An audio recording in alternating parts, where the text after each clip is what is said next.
So when we went to war, I saw your colors all over me. Megan Hicks of I Run Far, and I'm with Jim Walmsley. It's a couple days before the 2018 Ultra Trail de Mont Blanc. Good morning. It's nice and early. Yeah, I think we were just talking. This is our earliest interview, most likely.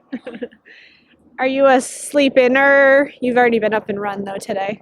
Yeah, I can get up and run and do that, but for the most part, I sleep in and don't fight it off. I usually just accept it. And here they have blinds on a lot of the windows that are like just wooden shutters, Yep. and it gets dark, so I can just sleep all day. It's like the Euro version of like the blackout shades. Yeah. Amazing. I think it's another level, though. Step up. Yeah. Okay, the last time we talked to you was a day after the Western States 100. The course record and your win there was probably just like at the surface of sinking in. A couple Yeah. months have gone by. What's in your head about that day now? I think I just tried to move on from it pretty quickly. Basically, my transition to get out and start training for this race was pretty immediate. So for me, I don't really feel like I dwelled on it a whole lot. It's just on to the next race and on to the next goal, and that's UTMB right now. So as far as Western States, I don't know. I'll reflect on it in a couple years or something. Is that right? So you didn't like let yourself sit in a camp chair or couch and just Well, sit I was there in a and camp chair for a lot, or a couch. But I mean, even like, it's been a lot busier probably than usual because there's been a lot of either interviews talking about states or talking about UTMB like in between. So if someone didn't want to talk about one of them, they want to talk about the other one. And so it's just been busy with that, but also, yeah, escaping the self-service and kind of getting the solitude time in the mountains to prepare for this is like its own little break. And you don't necessarily need to reflect on Western States, but I kind of got some away time and some time to just train. So let's talk about your San Juan Mountains monkism. We were living a couple miles apart from each other, me in a little apartment in Silverton and you in a camp out on the river, but I never saw you once. Well, we call it a camp, but it was definitely pretty, you'd say glamping, but pretty glamorous. I mean, you got to find a good spot where you can hide for that long, otherwise they'll kick you out.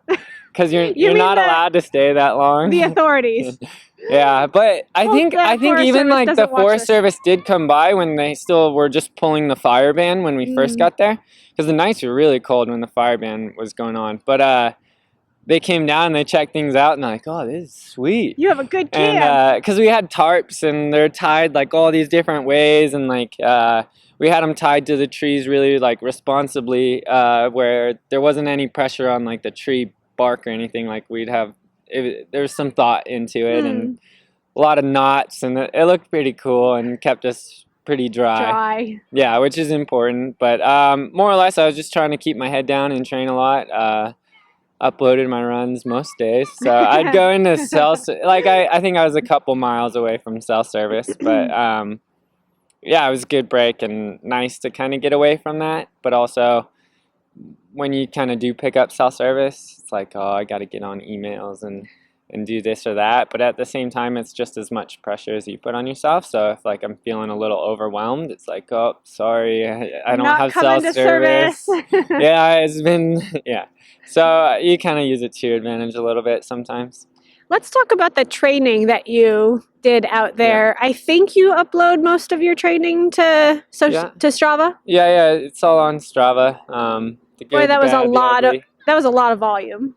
Yeah, it was good. It was mostly volume based, and then definitely like vertical feet per week goals to try to hit. So not many blocks, I would say, work out this pretty. I would say generally when you have a really pretty block, you typically overstrained or overreached somewhere in that block, but this block felt really good. I mean, all things considered, like I say, I get a lot grumpier when I'm at high mileage, and it's just hard to do all the little things, especially like it makes it really easy to sleep in the morning in the San Juans because it's just so cold. but And your sleeping bag is you, so you, warm. you just wait for that sun to hit, and then once the sun comes out, because we're in a little bit of a valley, once the sun comes out, it's a bit nicer. So let's talk about your training. Almost every run started at 9,000 feet or above. Yeah, well, we were camping over 10,000 feet Okay, and over 3,000 meters. that was for you, euros. Yeah, so well, actually all my numbers translate really evenly. So I hit, my big block was 3 weeks of 140 miles, Okay. which is 225K, and then 50,000 feet of vertical Jeez. which is 15,000 meters a week per week. And then actually I did that 3 weeks in a row, and each week I took off a little time. So I started at like 32 hours, 31 hours, and 30 hours. Not on purpose, Alright. but it kind of worked that way. So one might say maybe I was getting a little stronger with it, or just maybe more just acclimatized to the Yeah. altitude, because Yeah. there's a big, Oops. yeah, we're in the middle of a soccer game now. I think That's we're literally in the middle of the court. Yep. The ball will get kicked that way, and there'll be a whole swarm that will go that way though. So, but yeah, it was really good, and like on paper, it's probably my prettiest training block, because usually you have like Western States, I had a little quad strain, and I had to take a down week for that. So like the trend line kind of takes this dip, and you're like, you can't get straight back into it. And then usually something comes up, but this one's kind of like, we did it, like, so it should work out. Yeah. Does that instill a little bit of confidence in you? Yeah, you definitely take away confidence of kind of hitting the goals that you set out to in your training.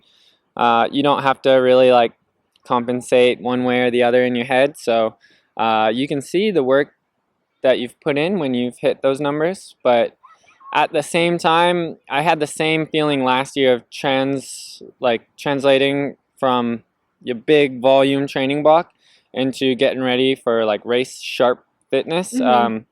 Like I go for a flat run, and I said it's just like revving the engine. Like it's like you have a huge fuel tank that you're never gonna run out of gas, but like just what should be an easy pace, all of a sudden it's like, man, I feel like I'm kind of pressing on Yeah. it. But I've also found like that's happened before, it's no problem. And then typically the race day nerves or nerves during the race, kind of all of a sudden you just have that extra pop, and whatever about a race, it just kind of takes care of that.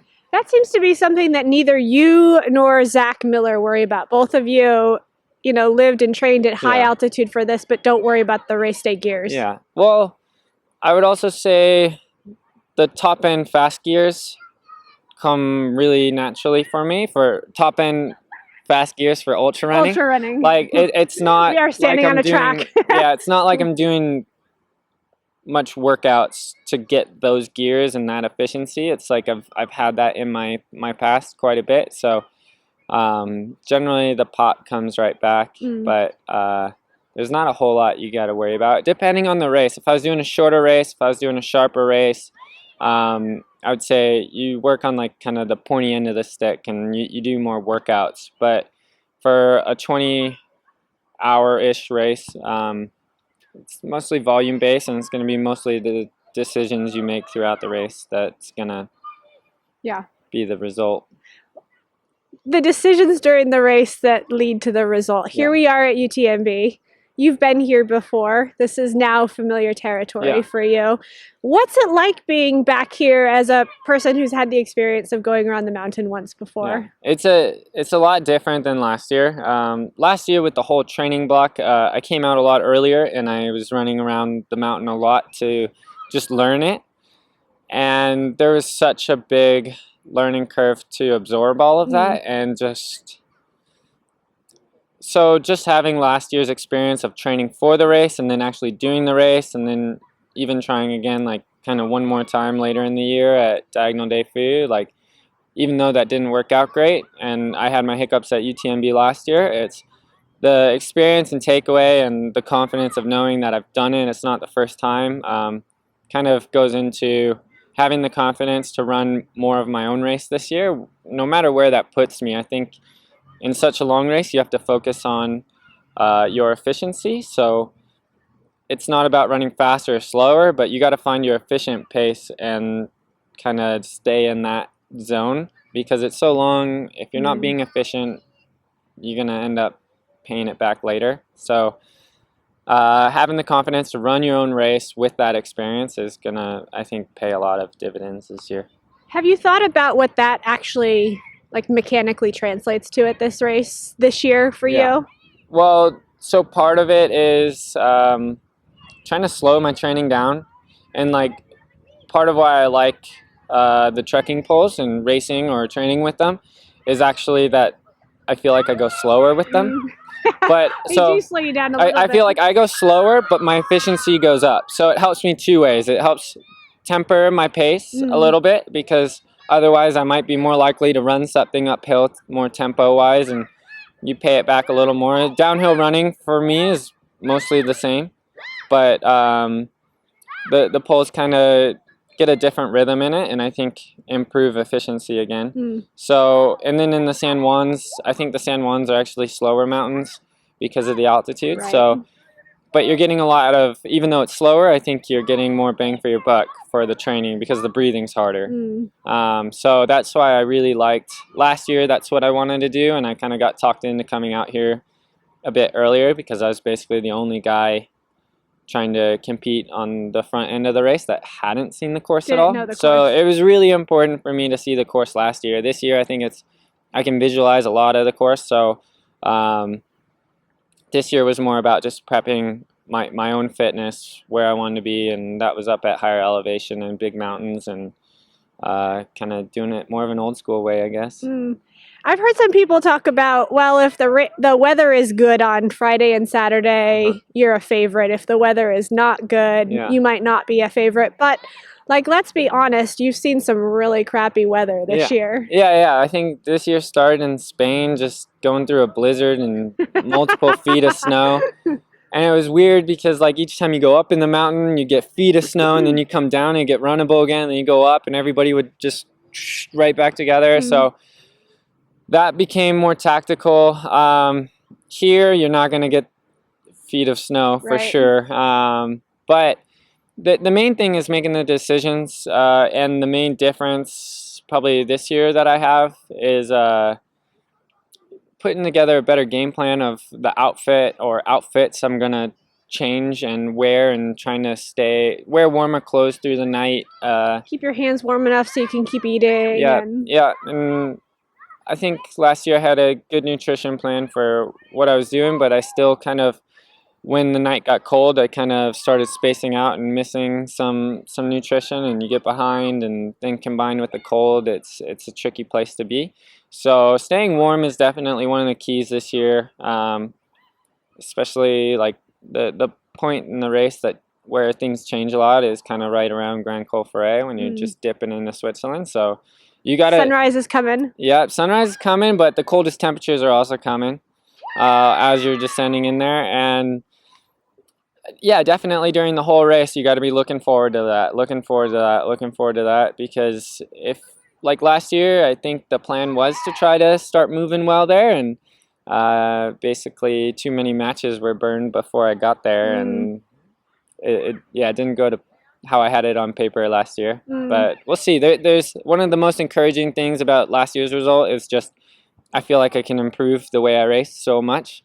So, and then having the confidence of like maybe how Western States did work out, taking that forward into this race, and just knowing like if I have a really good day, it's just why not me? Like you always got to ask yourself that, and always got to believe that you have a chance with it. And I definitely feel like I've trained and prepared, and especially mentally prepared to try to compete for a win out here. And it's not an easy thing to do, especially like with the guys that are always in this field. I mean, even just the Americans are incredibly stacked at this race, and then you have all the Europeans too. So.